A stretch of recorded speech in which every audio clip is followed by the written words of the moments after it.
Good evening बच्चों। Welcome to Bhabha mathematics centre. बहुत दिनों के बाद फिर एक वैकेंसी की इंफॉर्मेशन लेके आपके बीच हम आ रहे हैं। और इस बार की वैकेंसी हमारी अपने स्टेट की है, बिहार की है। तो जितने भी बच्चे हैं, जो चाहे वो 10th या +2 पास आउट हो या फिर ग्रेजुएशन पास आउट हो, तो सभी के लिए कुछ ना कुछ लेके इस बार हम आए हैं आपके बीच। और चूंकि बिहार में इलेक्शन आने वाली है, तो इलेक्शन से पहले बहालियों का भरमार लगा हुआ है, बहुत सारी वैकेंसीज आ रही है। तो अब जो अभी जो वैकेंसी के बारे में मैं बताने वाला हूं आपको, वो है बिहार एसएससी सीजीएल का हो और सीएचएसएल को। बिहार एसएससी के केस में यानी जो मैट्रिक स्टैंडर्ड पे है, 10th स्टैंडर्ड पे या 12th स्टैंडर्ड पे और फिर ग्रेजुएशन लेवल पे दोनों निकला हुआ है।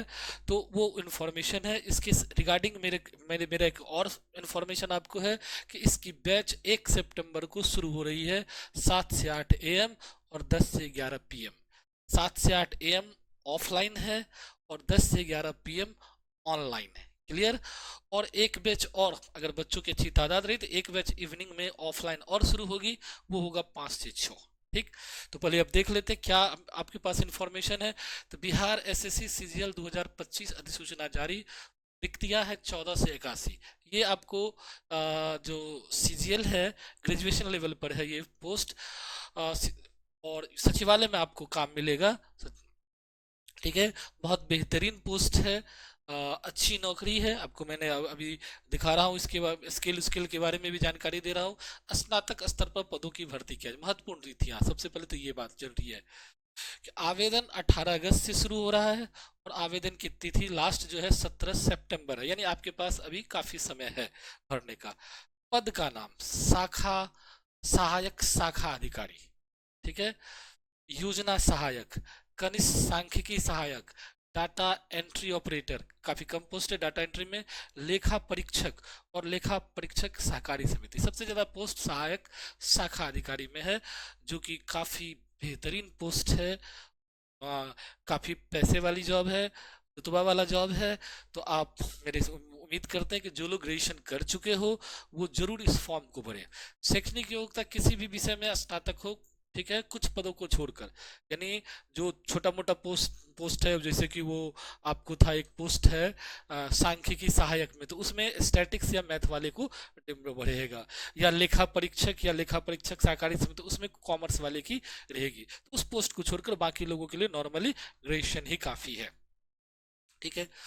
वही सूचना है कि बैच आपको स्टार्ट कब होगी। ये सीजीएल का जो बैच है 1 सितंबर से स्टार्ट हो रही है, 7 से 8 AM ऑफलाइन, 10 से 11 PM ऑनलाइन। ठीक है। एज का बैंडेशन है 21 से 37 साल। जो लोग ग्रेजुएट है वो 21 से 37 है। और शुल्क जो है आपको जनरल कैटेगरी के लिए 540 है, लेकिन अब ये इसमें करेक्शन हो गया है, क्योंकि वो बीच में ये पहले का है अधिसूचना, तो बाद में इसको करेक्शन करके अब शुल्क केवल 100 रुपीज ली जाएगी आपको। ठीक है। वो इसका एक PDF है, हम आपको दिखाएंगे। अच्छा, इसका जो एग्जाम का है वो क्या है, बहुत बेहतरीन है। सबसे ज्यादा बिहारियों को इंग्लिश से डर लगता है, हमारे सारे बच्चे जो भी है, क्योंकि बिहार बोर्ड के बच्चे जो है शुरू से ही इंग्लिश में कमजोर है, उस तरह से वो पढ़ते नहीं है, तो उनको सबसे ज्यादा डर होता है तो इंग्लिश का होगा। और आपके बिहार के इस एग्जाम में इंग्लिश नहीं है। ऐसे बिहार के एग्जाम में ज्यादातर एग्जाम में इंग्लिश नहीं पूछा जाता है, कोर्ट वाला छोड़ दो या कुछ पर्टिकुलर एग्जाम छोड़ दो, तो बाकी इंग्लिश नहीं के बराबर आता। तो आप बिहार वास के जो स्टूडेंट है उसके लिए बल्ले बल्ले है कि आपको इंग्लिश नहीं है यहाँ। जैसे सेंट्रल सीजीएल में और सीएचएसएल में इंग्लिश की भी एग्जाम देनी पड़ती थी, जो कि आपके लिए टफ पड़ जाता था। यहाँ बिहार में ऐसा नहीं है। क्या है तब, आपको 150 में 50 का जीके है, 50 का रीजनिंग है और 50 में 25 मैथ्स और 25 का जीएस है। यानी अच्छा खासा मतलब है। और मेंस का भी वही सिलेबस है, पीटी मेंस में कोई अंतर नहीं आया है। दोनों MCQ है, इसलिए आपको आसानी से अच्छा से अच्छा स्कोर कर सकते हो। मैथ्स के आप बिहार वालों को, बिहार के स्टूडेंट का अच्छा है ही। थोड़ा सा मेहनत करोगे, जिनका अच्छा नहीं वो अच्छा बनने के लिए पढ़ना पड़ेगा आपको। आओ पढ़ो और बहुत अच्छा मैथ हो जाएगा। थोड़ा बहुत भी मैट्रिक में ठीक ठाक है, बेसिक चीज ठीक ठाक है, तो मैं आपको गारंटी देता हूँ कि मैं आपको सिखा दूंगा। ठीक है। लेकिन अब बिल्कुल जीरो हो गए, यानी कभी 10th में भी अच्छे से नहीं पढ़े होगे, तो उसके लिए थोड़ी सी परेशानी होगी, उसके लिए आपको मेहनत करना पड़ेगा। लेकिन आपका बेस थोड़ा बहुत भी ठीक है, तो आपको अच्छा खासा मैथ्स और रीजनिंग मिल जाएगा, और पूरा पैकेज मतलब एसएससी का पूरा कोर्स ही हम देंगे। फिलहाल हम मैथ्स से ही शुरू करेंगे, मैथ्स और रीजनिंग से क्लास आपका शुरू कर रहे हैं।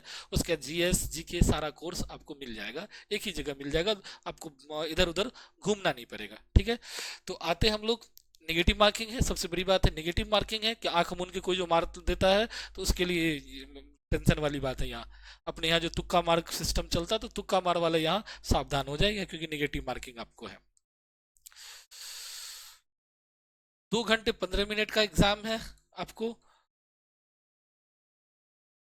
और फिर एक वैकेंसी का जो अधिसूचना है वो मैट्रिक लेवल पे ऑफिस अटेंडेंट के पदों पर 10वीं पास सरकारी नौकरी की तलाश रहे, तो वो वैकेंसी है। कुछ जानकारी उसके बारे में आपको दिखा दे, तो उसमें जो है आपको आवेदन की प्रक्रिया समान हिंदी 30 है, गणित 30 है, समान ज्ञान बिहार से 40 है, कुल प्रश्न 100। ये अब मैं बता रहा हूँ आपको ऑफिस अटेंडेंट के लिए, तो थोड़ा सा सिलेबस उसमें चेंज है ऑफिस अटेंडेंट के लिए, और आपको इसका पीडीएफ भी दिखाएंगे अभी। तो ये था 2 वैकेंसी, अब बैक टू बैक आपको दिखा रहे थे, लेकिन इसका आपको पीडीएफ दिखा देते हैं जो गवर्नमेंट साइट पे है, तो वो आप जब देख लोगे तो आपको संतुष्टि हो जाएगी कि सर क्या बता रहे थे, ठीक है।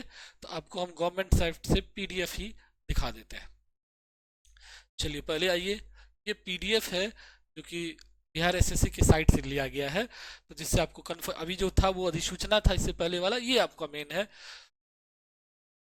स्नातक पदों पर नियुक्ति आयोजित की जाने वाली स्नातक परीक्षा का जो है वही सारा चीज लिखा हुआ, आप भी चाहो तो बीएसएससी के साइट पे जाके ये देख सकते हो, या मेरे से ही चाहो तो हम आपको पीडीएफ शेयर कर देंगे, ठीक है। तो देखिए, सहायक प्रशाखा प्रशाखा पदाधिकारी का लेवल 7 है, और किसी भी मान्यता प्राप्त विश्वविद्यालय से स्नातक है, अच्छा खासा सीट है इसमें। आपको योजना सहायक का भी लेवल 7 है, वो भी वही चीज है। सिर्फ सांख्यिकी पदाधिकारी वाला में आपको मैथ्स और स्टैट वाणिज्य ये मिलना रहना चाहिए। डाटा एंट्री में पीजीडीसीए आपको करना होगा, जिसको डीसीए किया हुआ है ग्रेजुएशन के साथ, तो वो लोग भर सकते हैं। ऑडिटर वाला में भी फिर आपको मैथ्स, सांख्यिकी, इकोनॉमिक्स या कॉमर्स होना चाहिए। तो ये कुछ खास पोस्ट के था जो कि आपको बता रहे थे। ये आपकी रिक्तियां हैं जो कि आपको स्पष्ट दिख रहा होगा, सारे वर्ग के लिए है। उम्र सीमा जो हमने बता ही दिया था आपको, और शुल्क की बात कर रहे हो तो यहाँ आपको मिल जाएगा, क्योंकि बाद में करेक्शन करके उस समय में कुछ दिन के लिए रोक दिया गया था। एग्जाम का पैटर्न आपको बता ही दिए थे, सामान्य अध्ययन, विज्ञान, गणित, मानसिक क्षमता, ठीक है, मैथ्स, रीजनिंग। सिलेबस ये है, मैथ्स जब आप पढ़ोगे तो उस समय बताएंगे हम कि सिलेबस जो है क्या क्या है, जब क्लास स्टार्ट करेंगे तो उसमें सिलेबस का भी बताया जाएगा आपको, ठीक है। ये है मिनिमम जो है 40% मार्क्स आपको जनरल कैटेगरी वाले के लिए, बीसी वाले के लिए 36.5, ईबीसी वाले के लिए 34, फिर महिला है, दिव्यांग है, तो वो मिनिमम परसेंटेज आना चाहिए, ठीक है। तो इस तरह से ये आप 17/9 तक भर सकते हो ये फॉर्म। ये था आपको बिहार एसएससी सीजीएल का। कौन कौन डॉक्यूमेंट लेंगे? मैट्रिक का अंक पत्र चाहिए, मूल प्रमाण पत्र, स्नातक का अंक पत्र, मूल प्रमाण पत्र, पीजीडीसीए, रेसिडेंशियल, जातीय दिव्यांगता है तो दिव्यांगता, ये सब सारा चीज डॉक्यूमेंट्स आप रेडी करके रखो, तभी आप भर पाओगे। साइट यह है बीएसएससी बिहार गवर्नमेंट, इस साइट पे जाके आप इसको देख सकते हो। तो ये था आपको, एक और नोटिफिकेशन है मेरे पास, वो भी आपको दिखा देते हैं, तो उससे भी आपको थोड़ा सा, दो दो नोटिफिकेशन जो साइट से है, बिहार एसएससी के साइट से, तो वहां से आप देख सकते हो। ये है सीजीएल वाला, सीएचएसएल वाला, यानी मैट्रिक लेवल पर जो निकला हुआ है। 25/8 से ये आवेदन शुरू हो रहा हुआ है और 26/9 तक चलेगा। इसमें कार्यालय परिचारी का पोस्ट है। उसके बाद कार्यालय परिचारी विशिष्ट है। कार्यालय परिचारी में कई कैटेगरी बटा हुआ है, आप देख लो, सबका पोस्ट अलग अलग दिया हुआ है, कैटेगरी बटा हुआ है, ढेर सारा पोस्ट है इसमें, और ये सिर्फ 10th लेवल पे निकला हुआ है आपको। आप भी चाहो तो बीएसएससी के साइट पे जाके इसको देख सकते हो, ठीक। अब इसके एग्जाम का पैटर्न क्या है, एज क्या है? एज वही इसमें 18 से 37 है, जो जनरल कैटेगरी वाले के लिए, ओबीसी के लिए छूट है, एससी एसटी के लिए छूट है, ठीक है। तो मंडल वाइज वैकेंसी था आपको, ये देख लिए। न्यूनतम शैक्षणिक योग्यता है कि मैट्रिक या होना चाहिए आपको, ठीक। 37 वर्ष है, 37 ईयर्स।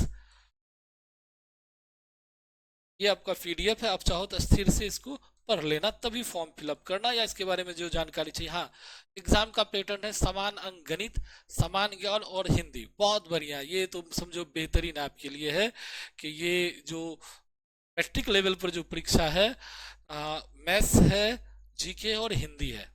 बल्ले बल्ले, आपकी बल्ले बल्ले है। थोड़ी सी ध्यान दे दो तो रीजनिंग भी हटा दिया, जो कि और आसान कर दिया आपको सिलेबस। सीजीएल में थोड़ा सा रीजनिंग भी था, यहाँ रीजनिंग भी, यानी पूरा कोर्स आपको हम लोग यही प्रोवाइड करा देंगे आपको।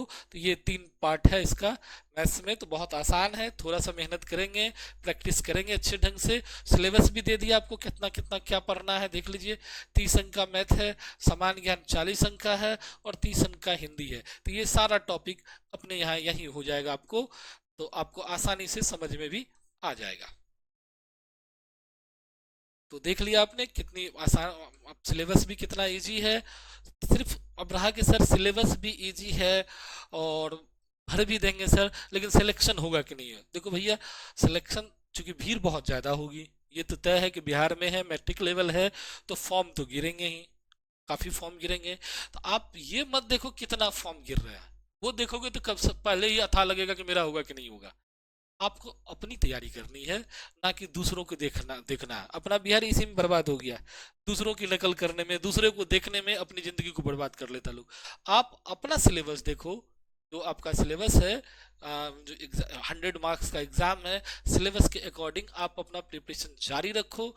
प्रैक्टिस, मॉक टेस्ट लगाओ, प्रैक्टिस करो, और तब तक करो जब तक कि एग्जाम हो ना जाए। 2 साल में हो या 1 साल में भी हो सकता है, क्योंकि एसएससी का कुछ कहा नहीं जा सकता कि एग्जाम का डेट क्लियर करता नहीं है। तो 2 साल, 3 साल, 4 साल, हो सकता है 5 साल भी होगा।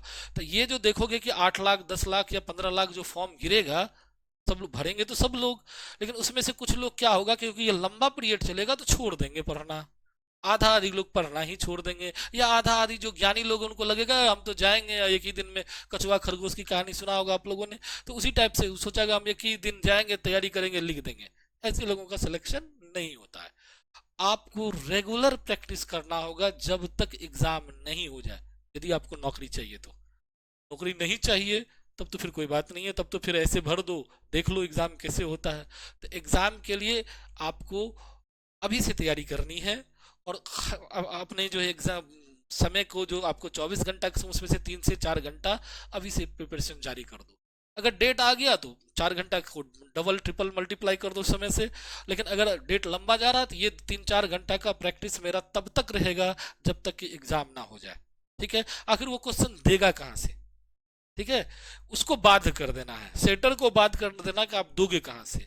और अगर हम 100 में 80+ पार कर जाते, 85-90 के आसपास चले जाते हैं, तो जनरल कैटेगरी वाले के आराम से सिलेक्शन हो जाए, क्योंकि भीड़ होगी इसमें। 100 में आपको 90 से कम सिक्योर नहीं रहोगे आप, इसलिए आपको जी जान लगाना। ओबीसी वाले भी 80+ ही मान के चलिए, क्योंकि बहुत ज़्यादा भीड़ होगा। ठीक है, और फिर SC ST वाले 75+ माने, यानी आपको तैयारी पूरा जी जान से करना होगा, तभी आपका सिलेक्शन होगा।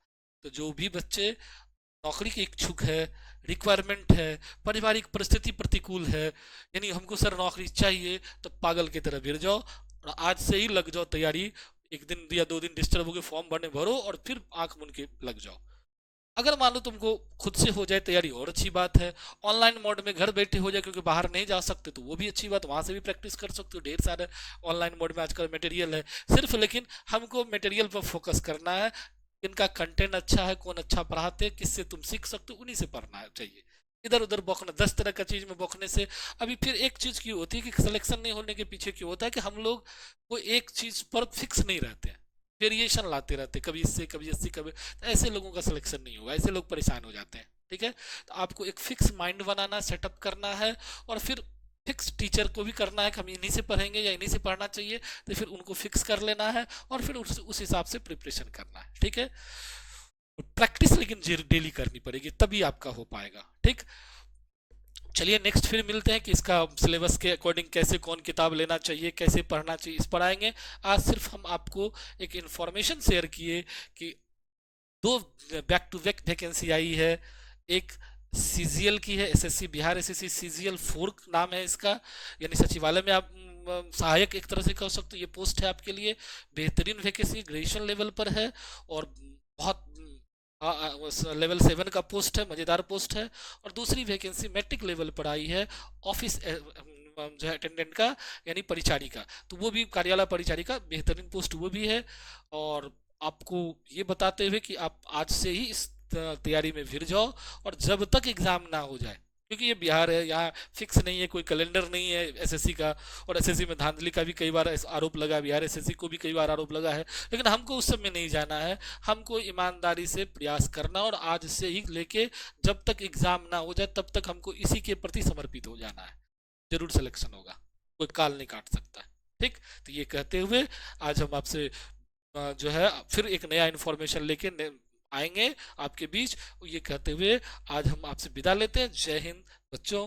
नेक्स्ट मिलते हैं इसके सिलेबस के अकॉर्डिंग। और ये एक और जो सूचना था, हम जो आपको शुरू में ही बताए कि इसका बैच 1 सितंबर से हम शुरू कर रहे हैं। तो आप लोगों जो है, जो भी बच्चे हो, जो भी दोस्त महिम हो, आपके सबों को जो है सूचना ये पहुंचा दो कि जो लोग ऑफलाइन में भागलपुर में मेरे से पढ़ना चाहता हो तो ऑफलाइन सेंटर पे आ जाए, खंजरपुर में मेरा सेंटर है। और जो लोग ऑनलाइन मोड में पढ़ना चाहता है तो वो ऐप डाउनलोड कर ले, ऐप पर हम इसका क्लास लेंगे। यूट्यूब पे रहेगा, लेकिन यूट्यूब पे बीच बीच में थोड़ा थोड़ा रहेगा। यूट्यूब पर पूरा कोर्स हम नहीं पढ़ा पाएंगे क्योंकि उतनी समय हमारे पास अभी नहीं है, क्योंकि यूट्यूब पे पूरा कोर्स 11-12 का इस बार डाल रहे हैं। तो इधर इस बीच समय का दिक्कत है। लेकिन अगर मिल गया तो यूट्यूब पर भी पूरा कोर्स आपको, क्योंकि बहुत सारे अपने यहाँ गरीब बच्चे हैं जिनको फ़ी की दिक्कत है या नहीं पढ़ पाते हैं। तो चूँकि ऐसे बच्चों का क्या होगा, तो इसके लिए कोशिश करेंगे, क्योंकि एसएससी का एग्ज़ाम अभी तुरंत होने वाला नहीं, लंबा टाइम लेगा। तो यूट्यूब पे भी कुछ इतना लेक्चर दे दें, आपको पढ़ा दें कि जिससे कि आपका एग्ज़ाम क्रैक हो जाए। तो कोशिश रहेगा, ऐसा नहीं कि निराश नहीं होना कि सर हम आपसे, हमको पेमेंट नहीं है, पेमेंट नहीं दे पा रहे तो हम कैसे पढ़ेंगे सर। तो उसके लिए भी ये कुछ ना कुछ व्यवस्था की जाएगी। ठीक। चलिए, यही इन्हीं शब्दों के साथ या इन्हीं बातों के साथ हम अपना आज का क्लास यही एंड करते हैं। नेक्स्ट मिलते हैं नए वीडियो, नए लेक्चर के साथ। चलिए, तब तक के लिए धन्यवाद आपको।